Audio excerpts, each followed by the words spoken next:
Hi friends, welcome back to my channel. This is Sravanthi. ఈరోజు special sambar సింపుల్గా ఎలా prepare చేయాలో చూద్దామా. ముందుగా నానబెట్టుకున్న కందిపప్పును కుక్కర్లో వేసి ఏ కప్తో మనం కందిపప్పు తీసుకున్నామో ఆ కప్తో 2 కప్స్ వాటర్ వేసుకొని 3 విజిల్స్ వచ్చేంత వరకు ఉడికించుకుందాం.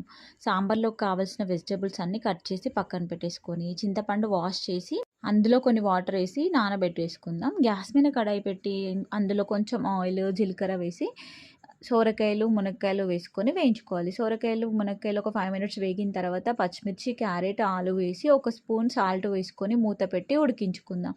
ఇందులోనే టమాటాలు, బెండకాయలు, ఆనియన్ వేసి మరోసారి కలుపుకొని ఒక 5 మినిట్స్ అలా మగ్గనివ్వాలి. అది 5 మినిట్స్ మగ్గిన తర్వాత పప్పు ఉడుకుతుంది కదా, ఉడికిన పప్పు ఇందులో వేసేసి పప్పుకి తగినంత కారము, ఉప్పు వేసుకొని మరోసారి కలుపుకోవాలి. చింతపండు నానబెట్టాంగా, చింతపండు రసం తీసుకొని చింతపండు రసం ఇందులో వేసేసి ఇంకా 2-3 గ్లాసుల వాటర్ వేసుకొని బాగా మరగనివ్వాలి. ఇలా మరుగుతున్నప్పుడు ధనియాల పౌడరు, సాంబార్ మసాలా, జీలకర్ర, మెంతుల పౌడర్ వేసుకొని కలుపుకొని మసలనివ్వాలి. సాంబార్ మసలే లోపల మనం దీనికి తాలింపు పెట్టేసుకుంటే సరిపోతుంది. గ్యాస్ మీద కడాయి పెట్టి అందులో కొంచెం ఆయిల్, తాలింపు గింజలు, 4-5 వెల్లుల్లి రెబ్బలు, కొంచెం కరివేపాకు, ఉల్లి ఆకు, మెంతి ఆకు వేసుకొని కొంచెం పసుపు వేసుకొని కలుపుకొని ఇదంతా వేగిన తర్వాత సాంబార్లో యాడ్ చేస్తే సరిపోతుంది. వేడి వేడి సాంబార్ రెడీ.